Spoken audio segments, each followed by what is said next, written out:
On Fox 21, another shelter in Colorado Springs faces major financial problems and potential cuts to services. The Salvation Army's Family Hope Center near downtown needs to fill a nearly $1 million budget gap within the next few months in order to maintain its current services. Fox 21's Hunter Phipps spoke with the Salvation Army to figure out how this happened and what it's doing to fix it. Yeah, Scott and Rachel, it has to do with some of the federal funding that the nonprofit has received in recent years. It says the money has started to fade away, and now the nonprofit is asking the city to chip in and help more homeless families in our area.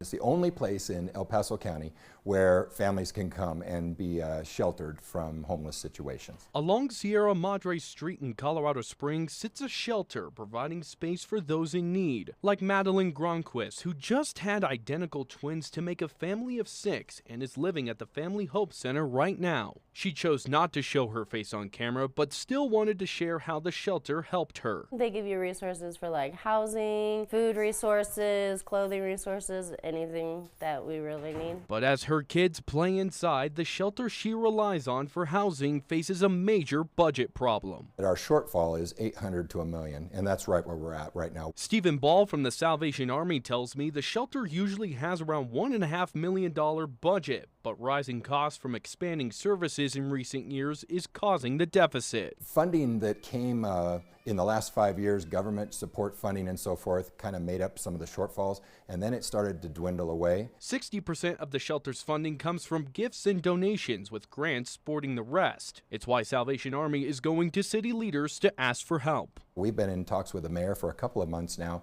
He's aware of it, and obviously he is very much aware of the need for homeless services in this community. Ball is positive they can find a solution, but the clock is ticking as a final budget date approaches. The plan is not to close the shelter at any cost. We do foresee that we would have to limit the number of spaces available, so it'd be a capacity thing. We'd probably bring it down to 50% or so, maybe somewhere in that range. While we may not know how many beds will be available in the coming months, Gronquist has faith something will happen to save the day. I just hope that everything goes how it goes and we raise the money so that families could keep coming here. Now, Ball tells me the Salvation Army hopes to put in a budget for the next fiscal year by the end of the month, but adds it needs to find some sort of financial help by September 30th. Scott and Rachel. All right, thank you so much, Hunter.